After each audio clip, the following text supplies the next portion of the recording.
सभी को जय मसीह की। इस वीडियो में जुड़ने के लिए आपका धन्यवाद है।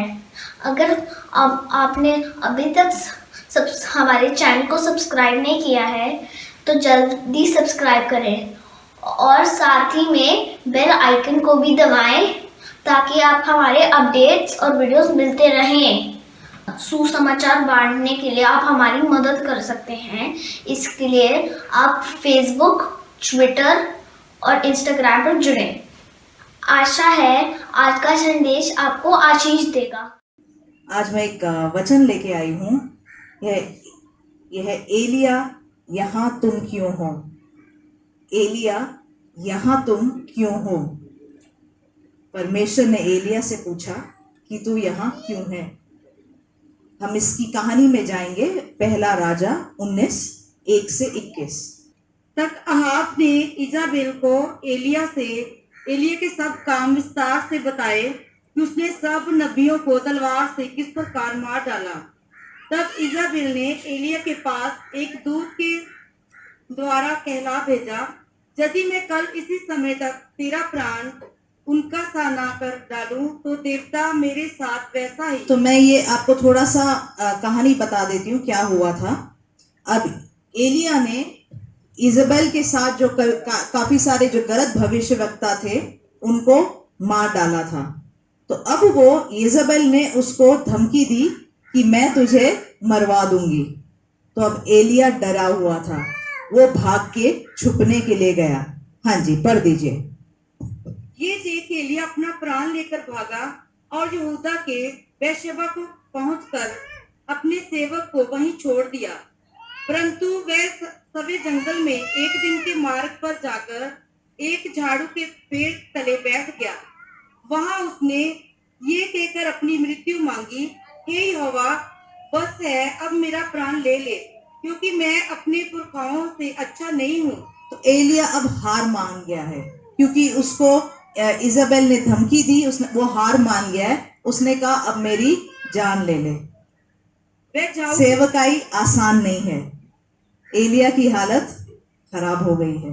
इतनी बड़ी जय पाने के बाद भी वो कहता है मेरी जान ले ले। हाँ जी, वह झाऊ के पेड़ तले लेट कर सो गया और देखो एक दूत ने उसे छूकर कहा, उठकर खा। उसने दृष्टि करके क्या देखा कि मेरे सिरहाने पत्थरों पर पकी हुई एक रोटी और एक सुराही पानी रखा है। तब उसने खाया और पिया और फिर लेट गया। दूसरी बार यहोवा का दूत आया और इंटरेस्टिंग चीज ये है, पकी हुई गरम रोटी।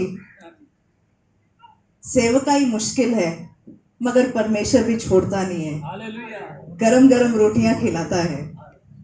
हाँ जी, आगे। दूसरी बार यहोवा का दूत आया और उसे छूकर कहा, उठकर खा, क्योंकि तुझे बहुत लंबी यात्रा करनी है। तब उसने उठकर खाया पिया और उसी भोजन से बल पाकर 40 दिन रात चलते चलते परमेश्वर के पर्वत होरेब को पहुंचा। वहां वह एक गुफा में जाकर टिका और यहोवा का ये वचन उसके पास पहुंचा, हे एलिया, तेरा यहाँ क्या काम। तो अब एलिया जाकर गुफा में बैठ गया है। इजाबेल जैसी औरत के, जैसे वो राजा रानी के भविष्यवक्ताओं को उसने मार डाला, ऐसा परमेश्वर का दास अब वो जाके एक गुफा में छुपा हुआ है। तो परमेश्वर पूछता है तेरा यहाँ क्या काम, तू क्यों छुपा हुआ है। ऐसे यहाँ पे कितने लोग हैं जिनको परमेश्वर ने किसी काम के लिए बुलाया है और आप छुप के बैठे हैं, गुफाओं में छुप के बैठे हुए हैं। परमेश्वर आज आपसे पूछता है तेरा यहाँ क्या काम, कहाँ बैठे हुए हो आप। हाँ जी, आगे। उसने उत्तर दिया, सेनाओं के परमेश्वर यहोवा के निमित्त मुझे बड़ी जलन हुई है, क्योंकि इस्राएलियों ने तेरी वाचा टाल दी, तेरी वेदियों को गिरा दिया और तेरे नबियों को तलवार से घात किया है, और मैं अकेला रह गया हूँ और वे मेरे प्राणों के भी खोजी हैं। उसने कहा, निकल कर यहोवा के सम्मुख पर्वत पर खड़ा हो। और यहोवा के पास से होकर चला और यहोवा के सामने एक ऊंची प्रचंड आंधी से पहाड़ फटने और चट्टानें टूटने लगी। तो भी यहोवा उस आंधी में ना था। तो परमेश्वर उससे मिलने वाला था। तो एक बड़ी सी आंधी थी, उसमें परमेश्वर नहीं था। हाँ जी। फिर आंधी के बाद भूकंप हुआ, तो भी यहोवा उस भूकंप में ना था। फिर भूकंप के बाद आग दिखाई दी, तो भी यहोवा उस आग में ना था। फिर आग के बाद एक दबा हुआ धीमा शब्द सुनाई दिया। ये सुनते ही एलिया ने अपना मुंह चादर से ढांपा और बाहर जाकर गुफा के द्वार पर खड़ा हुआ। फिर एक शब्द उसे सुनाई दिया, हे एलिया, तेरा यहाँ क्या काम? फिर से परमेश्वर उससे पूछता है, हे एलिया, तेरा क्या काम? आज अगर आप किसी गुफा में छुपे हुए हैं, आप अपने आप से पूछिए, आप उधर क्या कर रहे हैं? क्यों छुप के बैठे हैं? अगर परमेश्वर ने आपको बुलाया है, बाहर बुलाया है अपने काम के लिए, आप क्यों छुप कर बैठे हैं? सिस्टर 19 पढ़ेंगे। तब वह वहां से चल दिया और शापात का पुत्र एलीशा उससे मिला, जो 12 जोड़ी बैल अपने आगे किए हुए तो अब परमेश्वर ने एलिजा को बोला, एलिया को बोला, एलीशा का तू अब अभिषेक करेगा। तो अब वो जाके एलीशा से मिलता है। हाँ जी। स्वरी 12वीं के पास होकर हर जोत रहा था। उसके पास जाकर एलिया ने अपनी चादर उस पर डाल दी। तब वह बैलों को छोड़कर एलिया के पीछे दौड़ा और कहने लगा। तो जो एलिया था वो 12 जोड़ी बैल जोत रहा था। क्या वो गरीब आदमी था? एलीशा 12 जोड़ी बैल जोत रहा था। क्या वो गरीब आदमी था? नहीं था। एलिया ने क्या किया? अपने ऊपर से चादर उसके ऊपर डाली, मतलब मेंटल, अब तेरी बुलाहट है। तो वो आगे बढ़ा। हाँ जी, आगे पढ़िए। मुझे अपने माता पिता को चूमने दे, तब मैं तेरे पीछे चलूंगा। उसने कहा, लौट जा, मैंने तुझसे एलीशा ने बोला, मुझे अपने माँ बाप को जाके बताने दे, उनसे मिलने दे या उनका ख्याल रखने दे। उसके बाद जब मैं उनके ख्याल रख लूंगा, फिर मैं तेरे पीछे आऊंगा। तो एलिया ने क्या बोला? लौट जा, मैंने तुझसे क्या किया है? तब वह एलिजा बोलता है, एलिया बोलते हैं, मैंने क्या किया है? परमेश्वर के पीछे चलना जबरदस्ती नहीं है। परमेश्वर बुलाता है, परमेश्वर रास्ता बनाता है, जबरदस्ती नहीं करता है। उसने कहा, मुझे तेरे से क्या काम? तेरे पास अगर एक बहाना है तो चला जा। हाँ जी, आगे। तब वह उसके पीछे से लौट गया और एक जोड़ी बैल लेकर बलि किए और बैलों का सामान जलाकर उनका मांस पका के अपने लोगों को दे दिया और उन्होंने खाया। तब वह कमर बांधकर एलिया के पीछे चला और उसकी सेवा टहल करने लगा। तो अब एलीशा ने क्या काम किया? इस अमीर आदमी ने अपने 12 बैल की जोड़ी को काट कर, जलाकर, खाने को देकर, उसके बाद कहता है अपनी कमर बांध के वो एलिया की सेवा करने लग गया। हम कई बार क्या सोचते हैं, जैसे ही सेवकाई में जाएंगे बहुत बड़ा काम मिलेगा। एलीशा ने क्या किया? उसकी एलिया की सेवा करने लगा। अंग्रेजी की बाइबल में बोलता है वो उसका नौकर बन गया।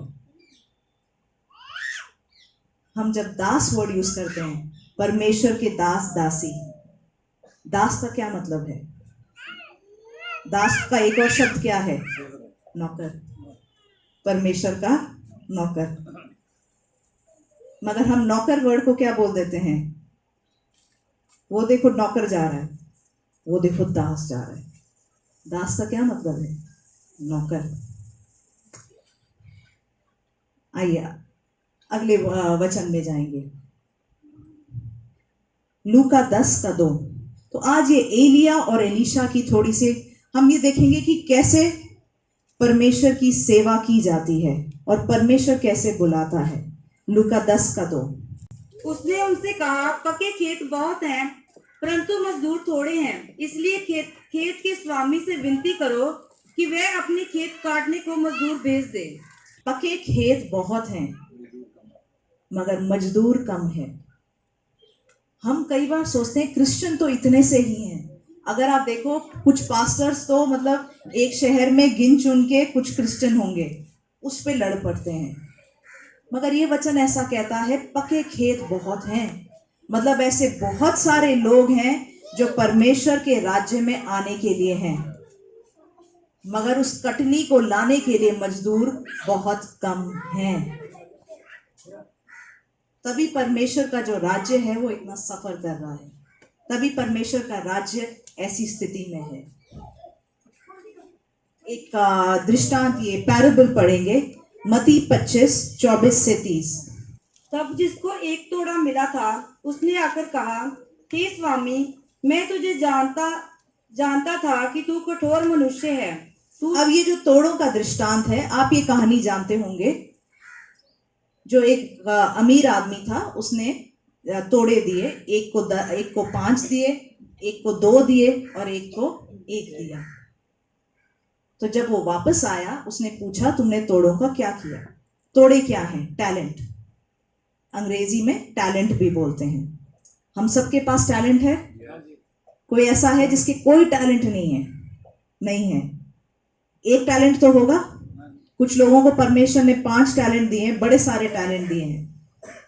परमेश्वर वापस आके हिसाब लेने वाला है कि हमने उन टैलेंट्स का क्या किया। अब ऐसा भी था जिसके पास एक टैलेंट था, मैं तो सिर्फ इतना कर सकता हूँ, मैं तो सिर्फ सफाई कर सकता हूँ, उससे ज्यादा कुछ नहीं, मैं ना गा सकता हूँ ना कुछ कर सकता हूँ। उस आदमी के पास, या जो भी इसके पास एक टैलेंट था, हाँ जी बताइए क्या हुआ? तू यहाँ कहीं नहीं बोता वहाँ काटता है, और जहाँ नहीं छींटता वहाँ से बटोरता है। देख, जो तेरा है वह ये है। उसके स्वामी ने उसे उत्तर दिया, हे दुष्ट और आलसी दास, जब तुझे जानता था कि जहाँ मैंने नहीं बोया वहाँ से काटता हूँ, और जहाँ मैंने नहीं छींटा वहाँ से बटोरता हूँ, तो तुझे चाहिए था कि मेरा रुपया शराफों को दे देता, तब मैं आकर अपना धन ब्याज समेत ले लेता। इसलिए वह तोड़ा उससे ले लो, और जिसके पास 10 तोड़े हैं उसको दे दो, क्योंकि जिस किसी के पास है उसे और दिया जाएगा और उसके पास बहुत हो जाएगा, परंतु जिसके पास नहीं है उससे भी वह जो भी उसके पास है ले लिया जाएगा। और इस निकम्मे दास को बाहर के अंधेरे में डाल दो, जहां रोना और दांत का पीसना होगा। अब ये कहानी अगर देखेंगे, इस आदमी ने क्या किया?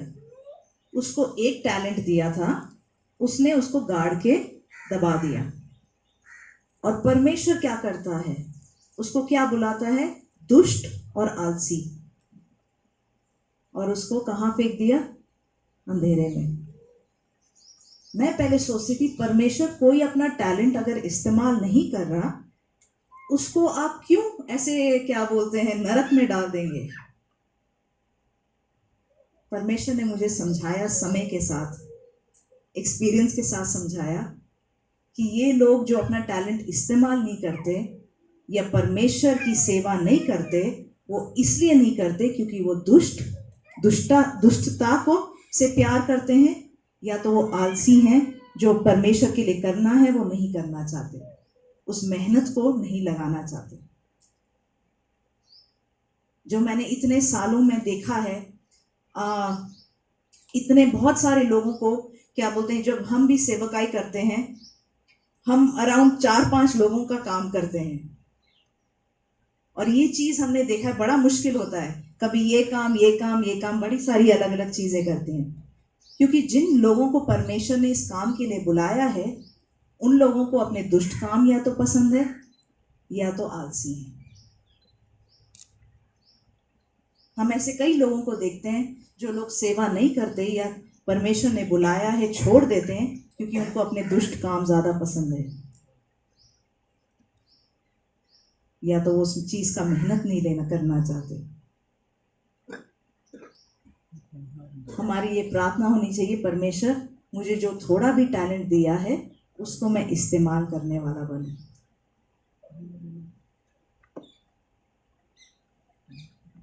एक लूका 9 उसका 23 से 25 पढ़ेंगे।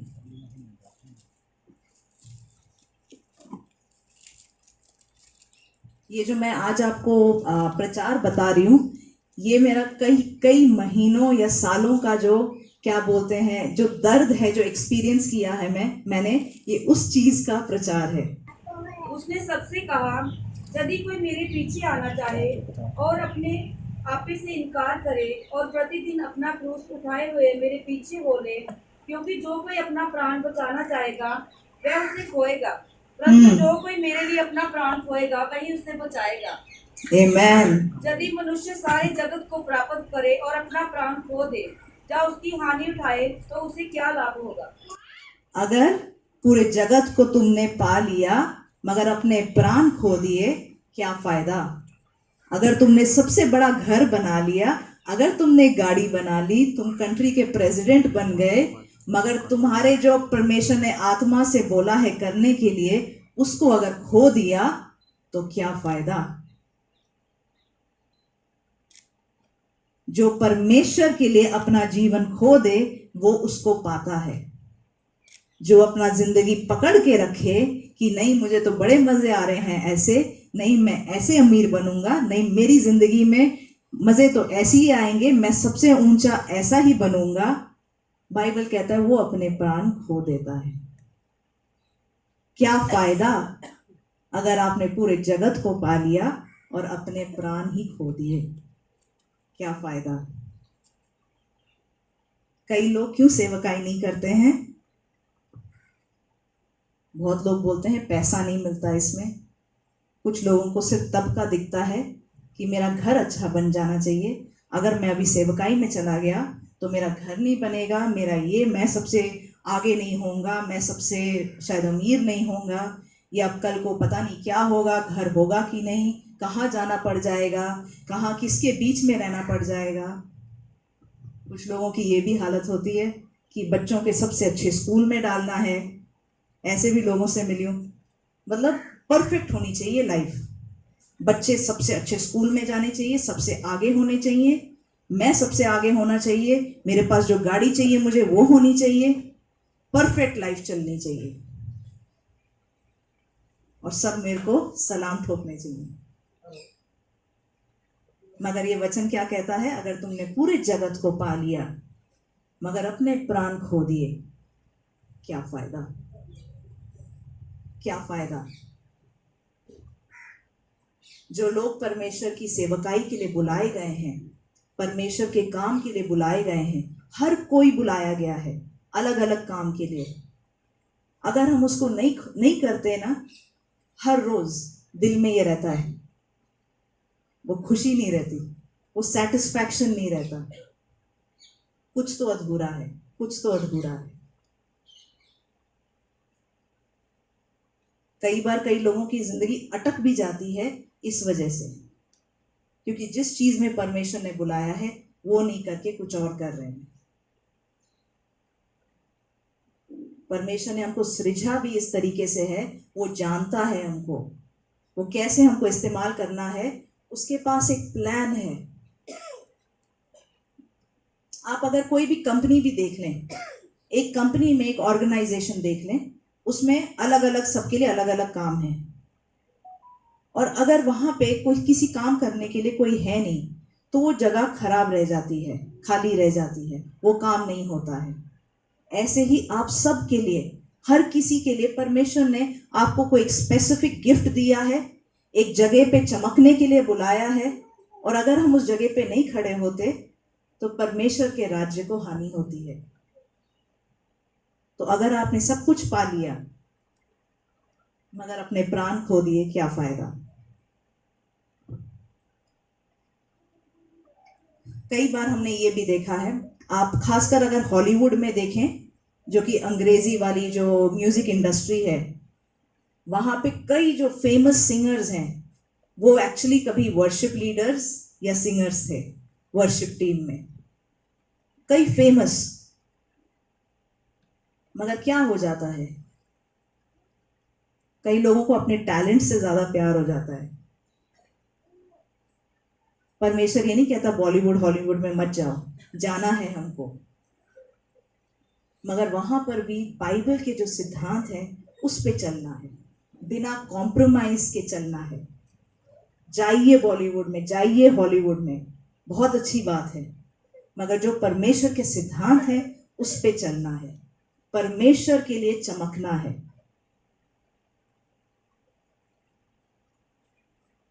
जब कोई, अगर आप एक वर्शिप लीडर की बात करें, जब वो गाते हैं क्या होता है? परमेश्वर की उपस्थिति या परमेश्वर का राज्य लोगों के ऊपर आता है। मगर ऐसे कई वर्शिप लीडर्स, बहुत बहुत सारे वर्शिप के लोगों के साथ ऐसा होता है कि वो परमेश्वर ने जो सिद्धांत रखे हैं उस पर नहीं चलना चाहते, वो सिर्फ म्यूजिशियंस बन के रह जाते हैं। उनके गीत में सुंदरता तो होगी मगर परमेश्वर की उपस्थिति नहीं होगी। इम्पैक्ट बोलते हैं, किसी की सेवकाई करने से कोई फर्क आया कि नहीं, बदलाव आया कि नहीं। गाना तो गा सकते हैं मगर उससे कोई फर्क पड़ा कि नहीं। ये जो हम एक क्या बोलते हैं, बाइबल ट्रेनिंग करते हैं इम्पैक्ट के नाम से, यही सिखाते हैं कि आप चाहे जो करें उससे परमेश्वर के राज्य में आप कैसे बदलाव या फर्क ला सकते हैं। सिर्फ एक गाना गाने वाले या बोलने वाले ना बन जाए, इम्पैक्ट लाना बड़ा जरूरी है।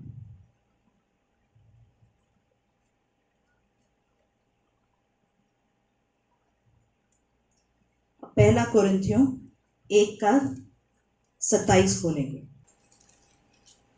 परंतु परमेश्वर ने जगत के सारे मूर्खों को चुन लिया कि वह ज्ञानवानों को लज्जित करें, और परमेश्वर ने जगत के निर्बलों को चुन लिया कि वह बलवानों को लज्जित करें।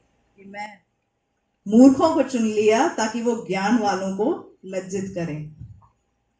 अगर आपको मूर्ख बुलाया जाता है, अगर आपको वीक बुलाया जाता है, बुरा मत मानना, क्योंकि आप ज्ञान वालों को लज्जित करने वाले हैं, आप सामर्थी को लज्जित करने वाले हैं। कई बार क्या हो जाता है, सिर्फ जो जिनको दुनिया मूर्ख या वीक बुलाती है वही परमेश्वर के राज्य में रह जाते हैं, क्योंकि दूसरे थोड़े ज्यादा ही बलवान हैं, वो अपनी जिंदगी खुद ही चला देते हैं, वो परमेश्वर के राज्य में फिर नहीं रहते। परमेश्वर ने मूर्खों को बुलाया है ज्ञान वालों को लज्जित करने के लिए।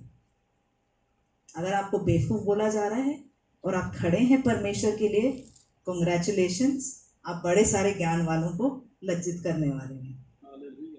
परमेश्वर आपको इस्तेमाल करेगा।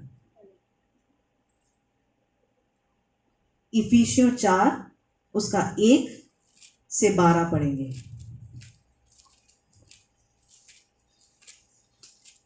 सॉरी 11 से 12, इफिसियों 4 11 से 12। उसने कुछ को प्रेरित नियुक्त करके, और कुछ को भविष्यवक्ता नियुक्त करके, और कुछ को शुभ समाचार सुनाने वाले नियुक्त करके, और कुछ को रखवाले और उपदेशक नियुक्त करके दे दिया, जिससे वह पवित्र लोग सिद्ध हो जाएं और सेवा का काम किया जाए। तो ये बोलता है कुछ लोगों को पास्टर, कुछ लोगों को अपोस्टल, कुछ लोगों को भविष्यवक्ता बुलाया गया है। किस लिए?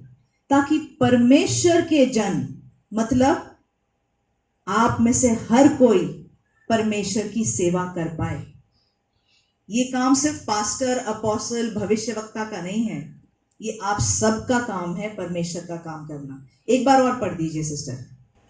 उसने कुछ को प्रेरित नियुक्त करके, और कुछ को भविष्यवक्ता नियुक्त करके, और कुछ को शुभ समाचार सुनाने वाले नियुक्त करके, और कुछ को रखवाले और उपदेशक नियुक्त करके दे दिया, जिससे पवित्र लोग सिद्ध हो जाएं और सेवा का काम किया जाए, और मसीह की देह उन्नति पाए। मसीह की देह उन्नति पाए। आप सेवा करेंगे, आप परमेश्वर का काम करेंगे तो मसीह का देह उन्नति पाएगा। आप में से हर किसी को परमेश्वर ने बुलाया है परमेश्वर का काम करने के लिए। लूका 9 उसका 57 से 62। जब वे मार्ग में जा रहे थे तो किसी ने उससे कहा, यहाँ जहाँ तू जाएगा मैं तेरे पीछे हो लूंगा। यीशु ने उससे कहा, लोमड़ियों के भट्ट और आकाश के पक्षियों के बसेरे होते हैं, पर मनुष्य के पुत्र को सिर धरने की भी जगह नहीं। उसने दूसरे से कहा, मेरे पीछे हो ले। उसने कहा, हे प्रभु, मुझे तो पहले जाने दे। यीशु मसीह अपने बारे में बोल रहा है, मेरे पास सिर रखने के लिए जगह नहीं है। तो ये वाला जो जॉब है इसमें कोई इंश्योरेंस, गारंटी कुछ नहीं है। फिर क्या तुम तैयार हो? अब आपको समझ में आया क्यों बहुत सारे लोग सेवा नहीं करते। गारंटी नहीं है इसमें कि आपको बड़ा पर्क वाली ऑफिस मिलेगी, एसी वाला ऑफिस मिलेगा, एसी वाला पक्का घर मिलेगा, अच्छी गाड़ी मिलेगी, सेक्रेटरी मिलेगी। ये कोई गारंटी नहीं है। यीशु मसीह के पास सिर रखने के लिए जगह नहीं है। तो ये वाला जो जॉब है ना, कई बार हम नौकरी में अगर नौकरी लगानी हो, कैसी नौकरी ढूंढते हैं? जहाँ पे अच्छी सैलरी हो, अच्छे पर्क्स हो, कि उस साथ में अगर ड्राइवर वाइवर मिल जाए वो भी अच्छा है। मगर इस वाली नौकरी में अगर सेवकाई करनी है, परमेश्वर की सेवा करनी है, ऐसे कोई पर्क्स नहीं, कोई एडवर्टाइजिंग नहीं। इसलिए आपको सेवा में क्या दिखते हैं? कुछ बेवकूफ जो अपना दिमाग ज्यादा नहीं लगाते। मगर उन बेवकूफों का परमेश्वर क्या क्या कर सकता है, ये हमने भी देखा है और परमेश्वर करता आएगा। आइए आगे बढ़ेंगे। उसने दूसरे से कहा, मेरे पीछे हो ले। उसने कहा, हे प्रभु, मुझे पहले जाने दे कि मैं अपने पिता को गाड़ दूं। उसने उससे कहा, मरे हुओं को अपने मुर्दे गाड़ने दे, पर तू जाकर परमेश्वर के राज्य की कथा सुना। तो यहाँ पे ये नहीं बोलता कि उसका पिता मर गया है। तो कई बार हम क्या सोचते हैं, जब तक जवानी है अच्छी नौकरी कर लेते हैं, जब तक अच्छा हेल्थ है अच्छी नौकरी कर लेते हैं, जब रिटायरमेंट का टाइम आएगा पैसे बटोर लेंगे, रख लेंगे, माँ बाप को भी देख लेंगे, फिर निकलेंगे।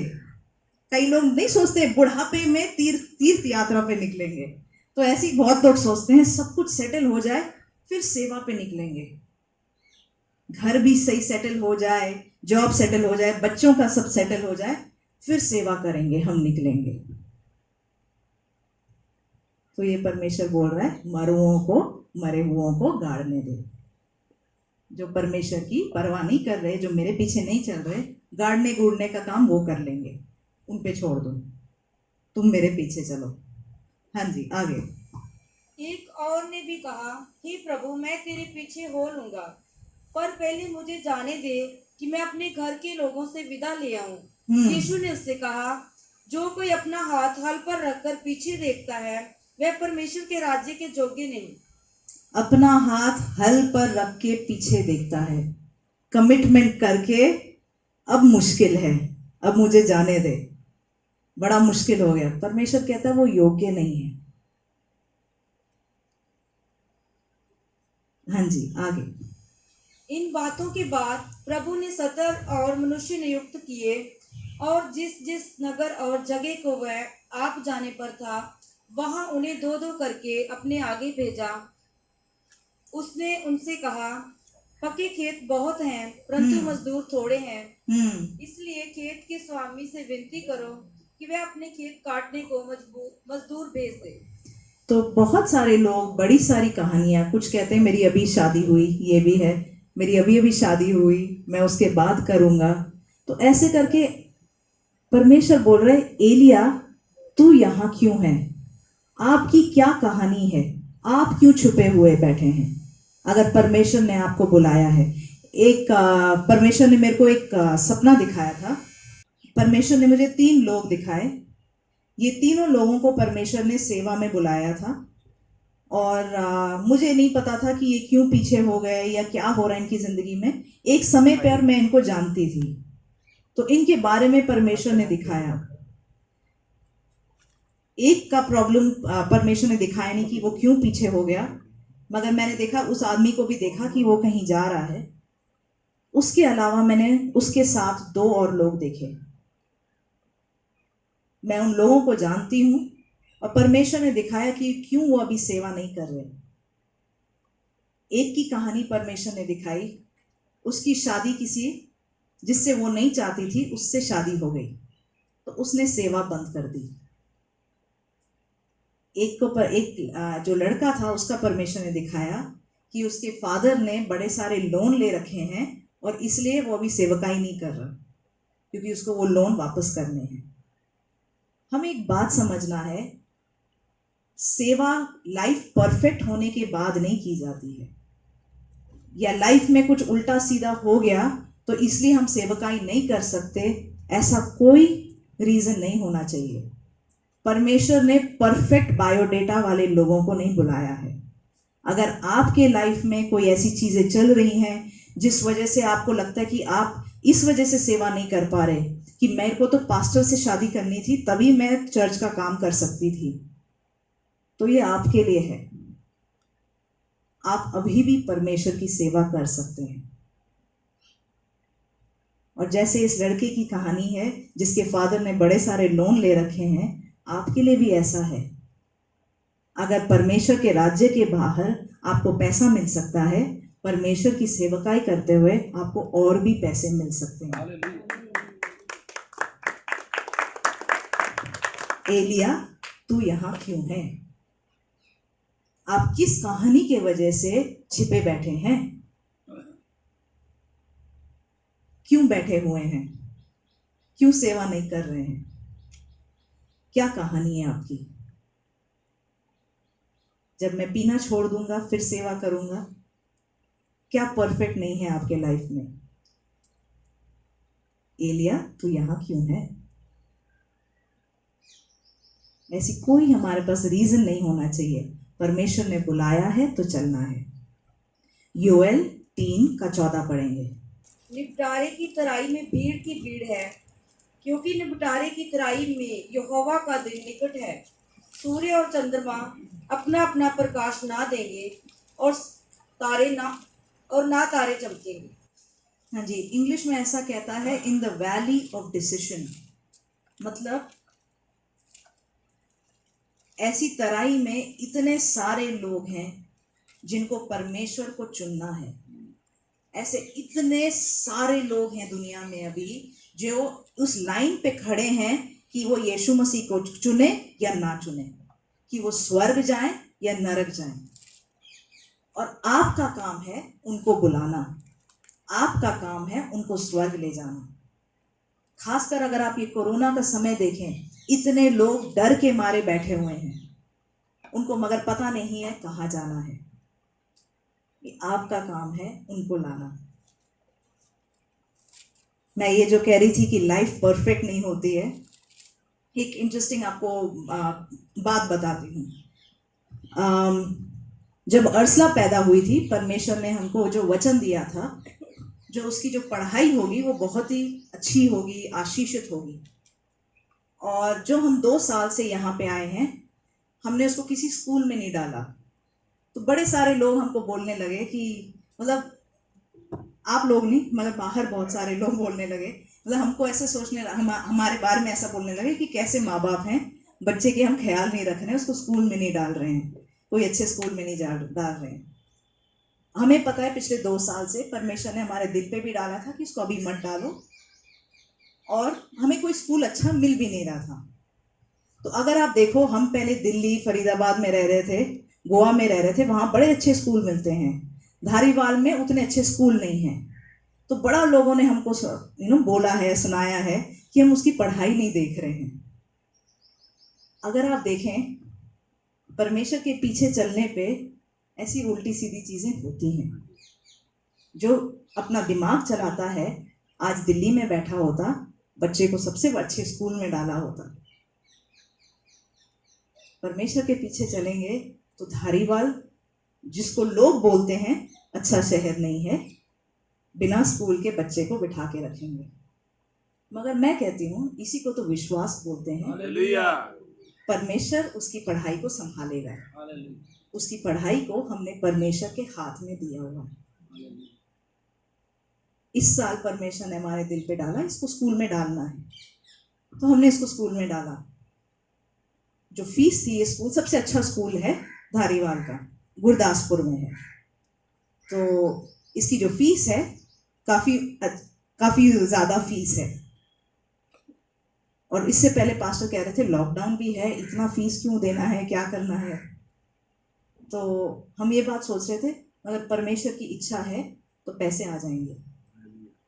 पास्टर स्कूल का पता लगा के आए। पास्टर क्या बोलते हैं, चर्च में आने से पहले अर्सला की फीस आ गई। परमेश्वर पे निर्भर करोगे तो परमेश्वर क्या कुछ नहीं कर सकता। उसके हाथ में दे दो। एलिया, तू क्यों छुपा हुआ है? तुझे किस बात का डर है? अपने आप से भी पूछे, किस बात का डर है? आज एलिया की तरह छुपे छुपे हुए तो नहीं है। एक आखिरी वर्स पढ़ेंगे, फिर हम प्रार्थना में जाएंगे। यशाया 6 उसका 1 से 8। जिस वर्ष उरिया राजा मरा, मैंने प्रभु को बहुत ही ऊंचे सिंहासन पर विराजमान देखा और उसके वस्त्र के घेर से मंदिर भर गया। उससे ऊंचे पर साराप दिखाई दिए। उनके 6 पंख थे। 2 पंखों से वे अपने मुंह को ढांपे थे और 2 से अपने पांव को, और 2 से उड़ रहे थे। वे एक दूसरे से पुकार पुकार कर कह रहे थे, सेनाओं का यहोवा पवित्र पवित्र पवित्र है, सारी सृष्टि उसके तेज से भरपूर है। और पुकारने वाले के शब्द से डेवड़ियों की नींवें डोल उठी और भवन धुएं से भर गया। तब मैंने कहा, हाय हाय, मैं नष्ट हुआ, क्योंकि मैं अशुद्ध होंठ वाला मनुष्य हूं और अशुद्ध होंठ वाले मनुष्य के बीच में रहता हूं, क्योंकि मैंने सेनाओं के यहोवा महाराज धीराज को अपनी आंखों से देखा है। तब एक साराप हाथ में अंगारा लिए हुए, जिसे उसने चिमटे से वेदी पर से उठा लिया था, मेरे पास उड़कर आया। उसने उसे मेरे मुंह को छू कर कहा, देख, इसने तेरे होठों को छू लिया और इसलिए तेरे अधर्म दूर हो गया है और तेरा पाप क्षमा हो गया है। अगर कोई आपको लगता है मैं पापी हूं, मैं सेवा नहीं कर सकता हूं, परमेश्वर आपके मुंह को छूने को तैयार है, आपके पाप को हटाने को तैयार है। तब मैंने प्रभु का यह वचन सुना, मैं किसको भेजूं और हमारी ओर से कौन जाएगा? परमेश्वर पूछ रहा है, मैं किसको भेजूं और परमेश्वर की ओर से कौन जाएगा? उसने कहा, तब मैंने कहा, मैं यहां हूं, मुझे भेज। आप भेजे जाने को तैयार हैं? Yes. जो दाम चुकाना है वो चुकाने को तैयार हैं? Yes. तब मैंने प्रभु का यह वचन सुना, मैं किसको भेजूं और हमारी ओर से कौन जाएगा? तब मैंने कहा, मैं यहाँ हूँ, मुझे भेज। आमीन।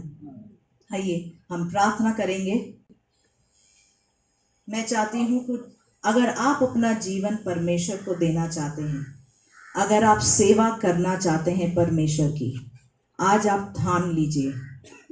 चाहे आपके घर में आपकी लड़ाई हो रही है बीवी से, थोड़ा परमेश्वर से पूछ लीजिए, कहीं ये मेरे घमंड के वजह से तो नहीं है? क्योंकि कई बार हमारा घमंड भी हमको कई प्रॉब्लम्स में डालता है और हम कहते हैं सेवा नहीं कर सकते। पूछ लीजिए। आज परमेश्वर आपसे पूछ रहा है, कौन जाएगा, कौन मेरे लिए? क्या आप बोलेंगे, प्रभु तू मुझे भेज? जो कोई भी आना चाहता है, परमेश्वर की सेवा करना चाहता है, हर एक्सक्यूज को, हर कोई जो आपके पास कहानी है उसको छोड़ते हुए परमेश्वर के सामने खड़े हो जाइए। उस दाम को चुकाने के लिए तैयार हो जाइए। एक बार आपने हाथ रख लिया, हाथ उठाना नहीं। अगर आपने ऑलरेडी हाथ उठा लिया है, मैं बोलती हूँ हाथ वापस रखिए। परमेश्वर के लिए किसी की जिंदगी ऐसी कंफ्यूजिंग या प्रॉब्लम वाली नहीं है जिसको परमेश्वर नहीं सुधार सकता। मगर आपको ठानना है कि मैं जाऊंगा, मैं सेवा करूंगा। आइए इस गीत को बजाएंगे। जो कोई सेवा करना चाहता है परमेश्वर की, मैं ये नहीं कह रही सिर्फ आपको पास्टर भविष्यवक्ता बनना है। परमेश्वर के राज्य में परमेश्वर का काम आप करना चाहते हैं तो आप आइए, परमेश्वर को अपना जीवन दीजिए। आइए हम प्रार्थना करेंगे। Thank you father, holy spirit, Jesus, Jesus, thank you lord. रिबा शेखेंदारा रामासांदो।